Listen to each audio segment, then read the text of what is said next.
तो नमस्कार दोस्तों, एक बार फिर से स्वागत है आप सबका अपने इस चैनल में। अगर आप लोग भी धान की खेती कर रहे हैं और अपने धान की पैदावार को बढ़ाना चाहते हैं, यानी उपज को डबल करना चाहते हैं, मुनाफा ज़्यादा कमाना चाहते हैं, तो आप लोगों ने सही वीडियो पे क्लिक किया है। तो दोस्तों, वीडियो में बने रहिएगा लास्ट तक। मैं पूरी जानकारी दूंगा कि आप लोग अपने धान की पैदावार को कैसे बढ़ा सकते हैं, उपज को कैसे डबल कर सकते हैं और मुनाफा ज़्यादा कैसे कमा सकते हैं। तो दोस्तों, कौन से समय में कौन सी खाद या दवाई का हमें छिड़काव करना चाहिए ताकि हमारे धान की पैदावार ज़्यादा हो। तो दोस्तों, वीडियो में बने रहिएगा लास्ट तक, मैं पूरी जानकारी दूंगा। तो चलिए दोस्तों, वीडियो को स्टार्ट करते हैं। तो दोस्तों, पहली खाद हम लगभग धान बैठाने से 7 से 8 दिन बाद देते हैं और दूसरी खाद लगभग हम 25 से 30 दिन बाद देते हैं। और दोस्तों, तीसरी खाद हमें लगभग 55 से 60 दिन बाद देना चाहिए। तो दोस्तों, तीसरी खाद में हमें दिन नहीं देखना चाहिए। कोई कोई धान जल्दी पैदावार होता है और कोई कोई धान देर में पैदावार होता है। तो दोस्तों, अपनी फसल को देख के खाद देना चाहिए। जब हमारे धान में बाली लगने वाली हो, यानी धान गुलात ले रहा हो, फूल पत्ती लगने वाला हो, तब हमें तीसरी खाद दे देना चाहिए। तो दोस्तों, तीसरी खाद में हमें क्या देना चाहिए? दोस्तों, हमें तीसरी खाद में किसी उर्वरक नाइट्रोजन का छिड़काव नहीं करना चाहिए।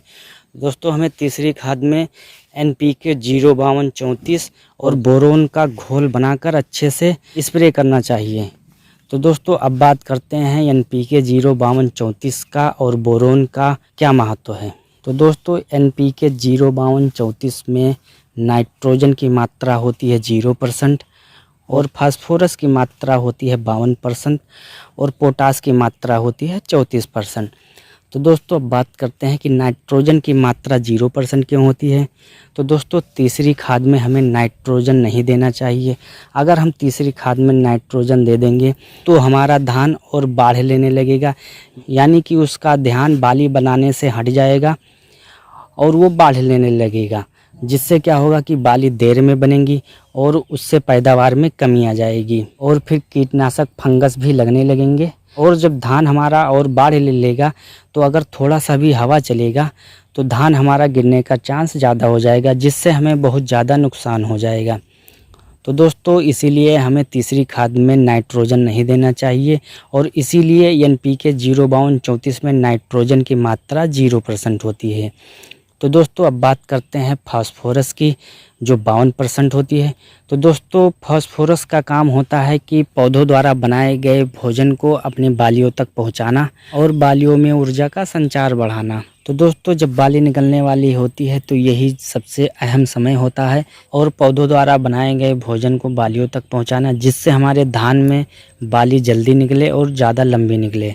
और दोस्तों, अब बात करते हैं 34% पोटास की। तो दोस्तों, पोटास से हमारे धान में बाली ज़्यादा लगते हैं और धान हमारा ज़्यादा चमकदार होता है और इससे बालियों में दाने पूरी तरह से भर जाते हैं। तो दोस्तों, अब बात करते हैं बोरोन की।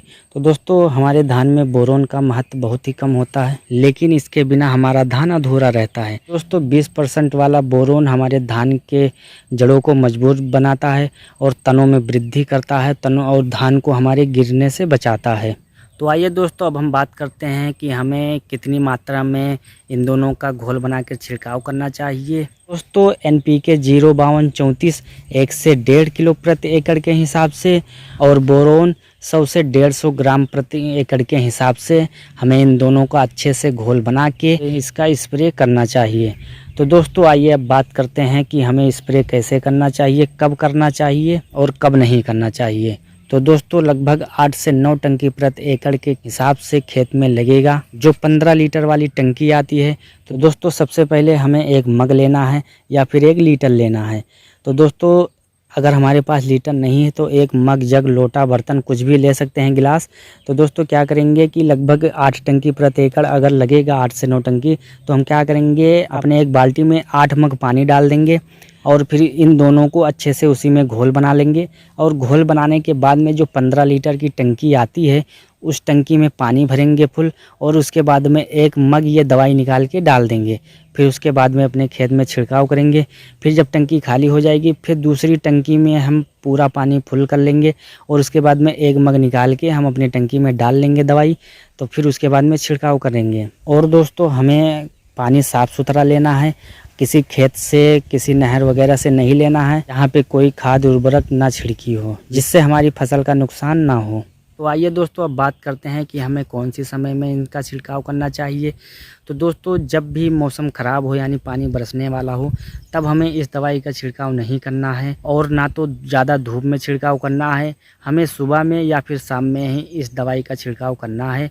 और जब भी बारिश होने वाली हो तब हमें इसका छिड़काव नहीं करना है, वरना हमें फ़ायदा नहीं मिलेगा। ध्यान रखें, जब भी बारिश होने वाली हो, लगभग 2 घंटे तक बारिश ना हो, उसी हिसाब से हमें इसका छिड़काव करना है। और ज़्यादा धूप ना हो तब भी हमें इसका छिड़काव नहीं करना है। तो दोस्तों वीडियो कैसा लगा कमेंट में ज़रूर बताइएगा, और वीडियो अच्छा लगा हो तो लाइक करिएगा और चैनल को सब्सक्राइब करिएगा और वीडियो को शेयर ज़रूर करिएगा। तो चलिए मिलते हैं फिर किसी अगले वीडियो में, तब तक के लिए बाय।